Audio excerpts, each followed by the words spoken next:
Odeeffannoo waqtaawwaa waa'ee sharafaa jijjiirama maallaqa Itoophiyaatti akkasumas immoo gabaa gurraachaan jechuudha yookiin hawwaalaa yookaan immoo black marketii kan jedhamu jechuudha. Egaa akkuma beekamu yeroo hundumaa kallattii lamaan isinii qabadheen dhufa ture. Guyyaa har'aa garuu kanan isinii qabadhee dhufe black marketii yookiin hawwaalaa jechuudha. Biyyoota 18 isiniif qabadhee dhufeen jira. Biyyoota 18 keessa jirtan keessatti of ilaaluu ni dandeessu. Akkasumallee immoo sharafni ol bahee fi gadi bu'eesaa haala yeroo ergachuu barbaadan ilaallattanii saayitii isinitti tole gaafa sharafni ol ka'e ergachuu ni dandeessu jechuudha. Inni kun fedha keessanidha. Akkasumallee biyyoota ani isinii qabadhee dhufe biyyoota akka Joordaan, Dinar, Bahrain dinar, Swiss franki, Sweden kiroon, akkasumallee China hewan, Saudi riyal, pound sterlingi, Oman riyal, Kuwait dinar, euro, Qatar riyal, Australia dollar, Egyptian pound, Yemeni riyal, Turkey rilee, America dollar, Canada dollar, akkasumallee Kuwait dinar, Oman riyal warreen kana anani isiniif qabadhee dhufe jechuudha. Egaa asumaan immoo nagaa hin daganne nagaan koo lafaaf bakka gola mandara jirtanitti isiniif abaayatu. Obboloota koo na hordofaa na akkasumallee na jajjabeessaa jirtan jechuudha. Egaa warri haaraa gara mana koo uftan immoo like, share, subscribe gochuun gara maatii kootti dabalama. Akkasumallee warri na jajjabeessaa turtan immoo likein keessan ammallee jajjabina naa ta'a waan ta'eef na biraan hambisiinaa like naa godhaa isiniin jedha. Egaa guyyaa har'aa jechuudha. Ameerikaa doolaarraa yeroon isinii ka'u jechuudha. Kan gaddaarraa gadi bu'eetiin jira ammallee jechuudha. Gaaf tokko ol ka'a gaaf tokko gadi bu'a jechuu jijjiiramaa adeema dhaabbataa miti jechuudha. Akkasumallee Ameerikaan doolaarri tokko guyyaa har'aa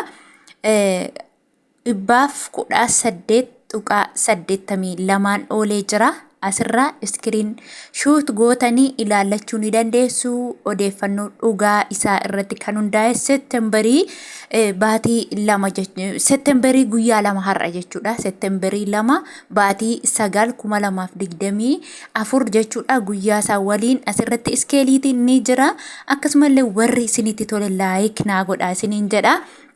Itti aansuun Turkii liileedha. Turkii liileen tokko karaa gabaa gurraachaa 3.49 oolee jira. Inni itti aanu Yemen riyaaliidha. Yemen riyaalli tokko karaa gabaa gurraachaa 0.48 oolee jira. Akkasumas Egyptian poundiidha. Egyptian poundiin tokko karaa gabaa gurraachaa 2.44 oolee jira. Inni itti aanu immoo akkasumas Australian doolaariidha jechuudha. Australian doolaarri tokko karaa gabaa gurraachaa 80.55 oolee jira. Inni itti aanu Canada doolaariidha. Canada doolaarri tokko guyyaa har'aa karaa gabaa gurraachaa 87.98 oolee jira. Akkasumallee Bahrain diinaariidha. Bahrain diinaarri tokko karaa gabaa gurraachaa 315.19 oolee jira.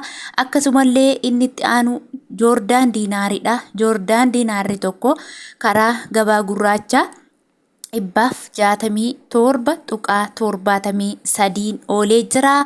Inni itti aanu Sweden kiroonii. Sweden kirooniin tokko karaa gabaa gurraachaa 11.59 oolee jira. Inni itti aanu Dubai dirhamiidha. Dubai dirhamni tokko karaa gabaa gurraachaa 32.37 oolee jira. Garuu daldaalonni kan itti isinii ergan 31 wayiin jechuudha. Maaliif isinirraa kutatu waan ta'eef jechuudha. Isaan taaksii isinirraa bitanii geessanii gabaa kanaan immoo gurguratu jechuudha. Gabaan kan jiru namoonni baay'een asirraa 32 olidha. Yeroo nu ergan 31.70 31 nuun jedhu jettu sirriidha.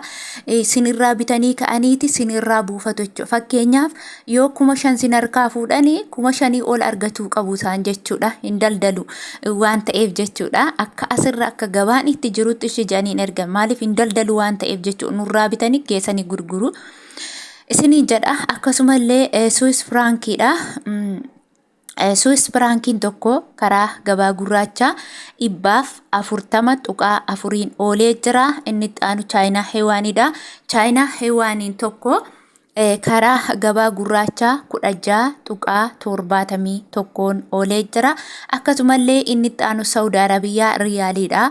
Saudi Arabiyaa riyaalli tokko karaa gabaa gurraachaa 31.64 jira jechuudha.